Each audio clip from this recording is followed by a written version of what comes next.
Hello बच्चा लोग, तो कैसे हो आप लोग। उम्मीद करते हैं आप लोग एकदम अच्छे होंगे और अच्छे से पढ़ाई कर रहे होंगे, है ना। तो जैसा कि आप सभी को पता है हम लोग क्या पढ़ रहे हैं, हम लोग पढ़ रहे हैं कक्षा 10वीं की गणित विषय। उसमें हम क्या डिस्कस करें, उसमें डिस्कस करें कक्षा 10वीं की तीसरी अध्याय जिसका नाम है प्रश्नवाली 3.1, है ना। और प्रश्नवाली 3.1 क्या है, वो है सर दो चर वाले रैखिक समीकरण युग्म। और इसमें हम कौन सा क्वेश्चन डिस्कस करें, इसमें क्वेश्चन नंबर डिस्कस करें 2। इसके पहले मैंने आपको प्रश्नवाली 3.1 का 1 नंबर और 2 का पहला क्वेश्चन डिस्कस कर रखा है। अगर आपने वो नहीं देखा है तो जरूर जाकर वो वीडियो देखिए, बहुत ही अच्छा सा वीडियो है। और उसमें भी कुछ भी डाउट हो तो जरूर कमेंट बॉक्स में बताइए। उम्मीद करते हैं कि आपको कोई भी डाउट नहीं आएगा। फिर भी कोई डाउट है तो जरूर बताइएगा। चलिए अब हम डिस्कस करते हैं प्रश्नवाली 3.1 का क्वेश्चन नंबर 2 का क्वेश्चन नंबर 2। इस क्वेश्चन में क्या करना है, इसमें ये करना है कि सर हमें a1/a2 b1/b2 और c1/c2 का तुलना कर ज्ञात करना है कि निम्न समीकरण युग्म जो है प्रतिच्छेद कर रही है या समानांतर है या संपाती है ना। तो इसका हमने पिछली क्लास में कंडीशन लिखवाया था, ठीक है। कौन सा कंडीशन लिखवाया था, तो ध्यान दीजिए आप यहाँ पे। हमने बताया था कि सर अगर हमारे पास कोई भी दो चर वाले रैखिक समीकरण के युग्म, मतलब कि दो चर वाले रैखिक समीकरण हो तो क्या क्या कंडीशन हो सकता है। तो सर सबसे पहला कंडीशन हो सकता है कि उसमें a1/a2 जो कि नहीं बराबर होना चाहिए b1/b2 के। तो उस कंडीशन में बोलेंगे कि वो दोनों रेखाएं जो होंगी एक दूसरे को प्रतिच्छेद करेंगे। देखो ये दोनों रेखाएं क्या एक दूसरे को प्रतिच्छेद करेंगे, मैंने बताया था ऐसे दोनों एक दूसरे को प्रतिच्छेद करेंगे। दूसरा कंडीशन क्या आता है कि सर एक पटरी पे हो एक नहीं पटरी पे हो, मतलब एक बराबर हो एक नहीं बराबर हो। मान लो कि एक एग्जांपल ले ले, मान लो ट्रेन होती है, ट्रेन अगर एक पटरी पे होगी एक नहीं पटरी पे हो, क्या ट्रेन चलेगी आगे, नहीं चलेगी। इसका मतलब सर ये कभी भी एक दूसरे को प्रतिच्छेद नहीं करेंगे। जब प्रतिच्छेद नहीं करेंगे दोनों एक दूसरे क्या होंगी, समानांतर होंगी, पैरेलल होंगी, है ना। और तीसरा कंडीशन था कि सर इसमें सबके सब एक दूसरे पे लाइक कर देते। मान लो कि एक रेखा ये दूसरा इसी पे आगे से लाइक कर दिया ना, ये रेखा दूसरी ये रेखा, है ना। अच्छे से समझ में आ गया होगा। तो ऐसे रेखा को बोलते हैं संपाती रेखा। तो ये सबसे आसान कि सबके सब मैच कर रहा है, देखो सबके सब मैच कर रहा है ना, सबके सब मैच कर रहा है ना, इसे बोलते हैं संपाती रेखा, है ना। तो इसी को हम आगे चेक करने वाले इस क्वेश्चन में ध्यान दीजिए। देखिए क्वेश्चन में क्या बोला सर 9x + 3y + 12, है ना। कंपेयर करना स्टार्ट करेंगे हम साथ के साथ। a1x + b1y + c1 = 0, है ना। चलो इसका क्या है, कौन सी इक्वेशन ये है सर 9x + 3y + का 12 = 0। कंपेयर करते हैं, बताइए a1 का मान कितना हो गया 9, a1 का मान कितना हो गया 9, b1 का मान कितना हो गया सर 3, b1 का मान कितना हो गया सर 3, c1 का मान कितना हो गया सर 12, c1 का मान कितना हो गया सर 12। क्लियर है, यहाँ तक क्लियर होगा। चलो अगला देखते हैं, सेम उसी तरह कंपेयर करते हैं।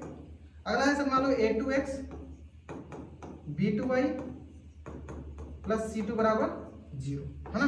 तो यहाँ पे क्या हो जाएगा सर हमारे पास, देखिए 18x + 6y + का 24 = 0।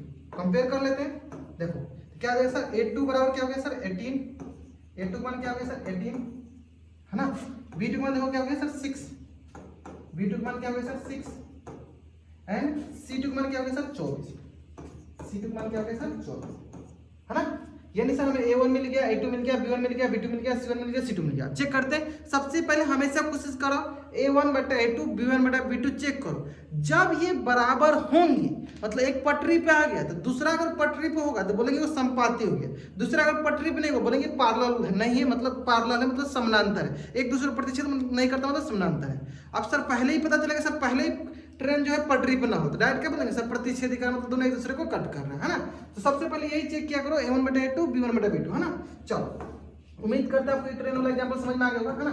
चलिए a1/a2 b1/b2, a1 कितना है सर 9/18, तो ये आ जाएगा हमारे पास 9 × 9 9 दूनी 18 यानी 1/2। दूसरा sir a2 b2 b1/b2 b1/b2, b1 कितना है सर 3 और b2 कितना है 6, 3/6। तो ये आ जाएगा हमारे पास 1/2, कितना आ जाएगा 1/2। देखो दोनों बराबर आया तब हम अगले को चेक करेंगे, और दोनों बराबर नहीं आता तो हम डायरेक्ट बोल देते क्या होता है दोनों एक दूसरे को प्रतिच्छेद कर रही है ना। दोनों बराबर आया तब हम क्या करेंगे, दोनों को, हाँ अच्छा एक मिनट,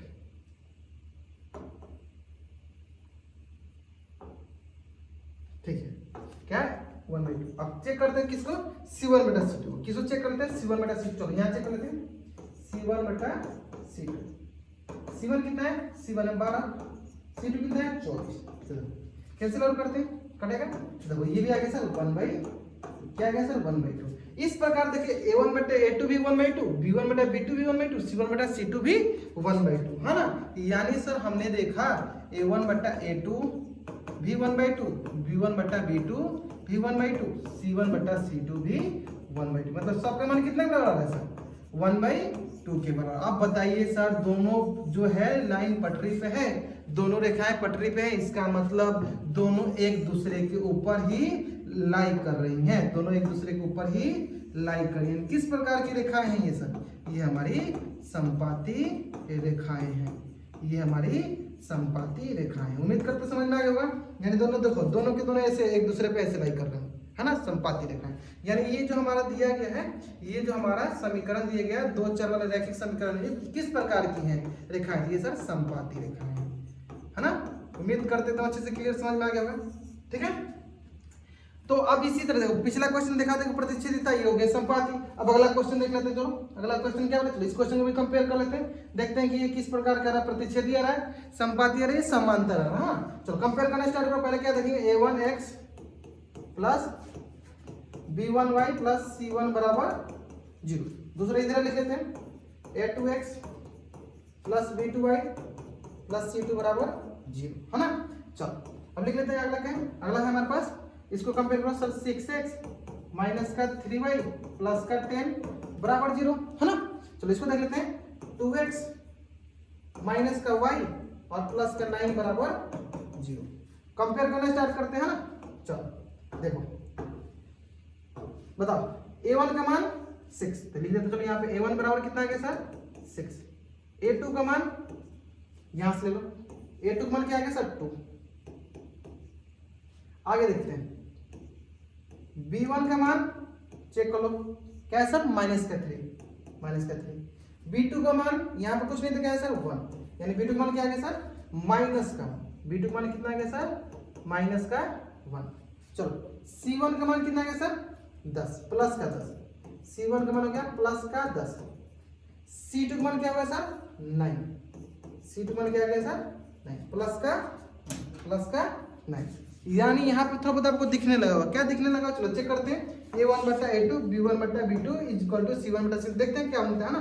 चलो A1 बटा A2 करो, 6/2 कट रहा है सर, 3 क्या हो गया 1 आ गया, कितना गया सर 3/1, यह गया A1 बटा A2। चलो अब आते हैं B1 बटा B2 पे। देखो ये B1 बटा B2 दिख भी रहा है आपको, B1 बटा B2 क्या है सर माइनस का 3 बटा माइनस का 1, माइनस प्लस हो गया, क्या हुआ सर 3 बटा 1, B1 बटा B2 मिल गया। अब आते हैं क्या सर C1 बटा C2 पे, दूसरा कलर लेते हैं, C1 बटा C2, है ना, ये है C1 बटा C2। C1 कितना है सर 10 बटा 9। अब आपको दिख रहा होगा, क्या दिख रहा होगा सर, हमें तो दिख रहा है सर ये भी 3/1, ये भी 3/1, लेकिन ये सर 10 बटा 3, क्या ये 3/1 है, नहीं है। यानी सर ये दोनों दिख रहा है बराबर, ये बराबर नहीं दिख रहा है, यानी ये दोनों पटरी पे आ रहा है, ये पटरी पे नहीं आ रहा है। इसका मतलब किस प्रकार का है, इसका मतलब सर ये प्रतिच्छेदी नहीं कर रहा होगा, यानी ये समांतर रेखा, है ना। यानी ये कौन सा कंडीशन है कि सर यहाँ पे देखो 3/1 बराबर 3/1 नॉट इक्वल टू 10/3, नहीं, यानी हम बोलेंगे A1 बटा A2 बराबर है B1 बटा B2 not equal to C1 बटा C2 के। यानी ये किस प्रकार का सर कंडीशन है, ये जो कंडीशन है सर हमारा समांतर रेखा का है। किसका है सर, समांतर रेखा का है। क्लियर, ये किस प्रकार का रेखा है सर, ये समांतर रेखा का है ना, मतलब अपना ये दूसरा वाला कंडीशन। उम्मीद करते हैं आपको ये क्वेश्चन एकदम अच्छे से क्लियर समझ में आ गया होगा, है ना। देखो तो इस प्रकार से हम सॉल्व करते हैं किसी भी अनुपात वाला A1 बटा A2 B1 बटा B2 और C1 बटा C2 होता है, तो हम किस प्रकार सॉल्व करते हैं, आपको ट्रेन वाला याद हो गया। पहले ही पटरी पे नहीं होगा तो बोलेंगे प्रतिच्छेदी। पहले देखेंगे एक मतलब कि क्या होगा, गाड़ी की पटरी, एक पटरी पे आ गया, दूसरा हम चेक करने के लिए अगला देखेंगे C1 बटा C2, अगर वो भी पटरी पे है यानी दोनों चलते जाएगा, मतलब संपाती को बहुत सारे सॉल्यूशन मिलेंगे, है ना। तीसरा अगर सर मान लो पटरी पे नहीं है यानी क्या पैरेलल है, मतलब कोई हल नहीं मिले, पैरेलल मतलब कोई हल मतलब हल नहीं मिलेगा, मतलब समानांतर है। क्लियर है, चलिए उम्मीद करते हैं क्वेश्चन आपको एकदम अच्छे से क्लियर समझ में आ गया होगा। चलिए अब देखेंगे हम लोग